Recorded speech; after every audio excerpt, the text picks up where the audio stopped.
ஜோதிடம் சகோதர சகோதரிகள் அனைவருக்கும் வணக்கம். கும்பராசி கும்பராசிக்காரர்கள் எது மாதிரியான வழிபாடுகள் செய்தால், எது மாதிரியான தானங்கள் செய்தால் மிகப்பெரிய அளவில் உங்களுடைய வாழ்க்கையில் பொருளாதார முன்னேற்றம் ஏற்படும் அப்படின்னா, நீங்க தொடர்ந்து குலதெய்வ வழிபாட்டை செய்து கொண்டே இருக்க வேண்டும். ஒவ்வொரு பௌர்ணமிக்கும் முடிந்த அளவுக்கு குலதெய்வ கோவிலுக்கு போங்க. இல்லைங்க குலதெய்வ கோவில் ரொம்ப தூரமா இருக்கு அப்படின்னா போட்டோ வாங்கி வீட்டில் வச்சுக்கோங்க. வீட்டில் வச்சுக்கிட்டு ஒவ்வொரு பௌர்ணமி அன்னைக்கும் குலதெய்வத்துக்கு சர்க்கரை பொங்கல் நைவேத்தியம் பண்ணுங்க. நீங்க கோவிலுக்கு போனாலும் சரிதான், ஒரு 6 மாசத்துக்கு ஒரு டைம் கோவில் போனாலும் சரிதான், அந்த நாள் ஒரு பௌர்ணமி நாளை செலக்ட் பண்ணிக்கோங்க. இது மாதிரி வழிபாடு நீங்க ரெகுலரா பண்ணிட்டே இருந்தீங்க அப்படின்னா பொருளாதாரத்தில் முன்னேற்றம் ஏற்படும். தொழிலில் இருக்கக்கூடிய தடைகள் அனைத்துமே அகலும். இதை விட முக்கியமான இன்னொரு ரகசியம் என்ன தெரியுங்களா?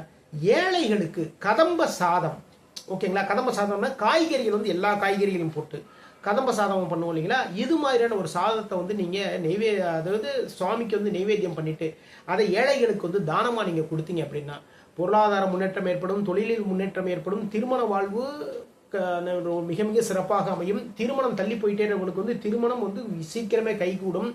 பணவரவு இரட்டிப்பாக உங்களுடைய கைகளுக்கு சேருங்க. இதை விட முக்கியமா என்னன்னா, நோயாளிகளுக்கு உங்களால் முடிந்த அளவுக்கு மருந்து மாத்திரைகள் வாங்கி கொடுங்க. சரிங்களா? உங்களுடைய உடல் நலம் மிகப்பெரிய அளவுல நல்லபடியா இருக்கும். மீண்டும் அடுத்த பதிவில் சந்திப்போம். நம்முடைய ஸ்ரீநிதி ஜோதிடம் சேனல் லைக் பண்ணுங்க, ஷேர் பண்ணுங்க, சப்ஸ்கிரைப் பண்ணுங்க. நான் உங்கள் ஜோதிட திருச்சேரை KP ராஜா வெங்கடேஷ். வாழ்க வளமுடன், வாழ்க நலமுடன்.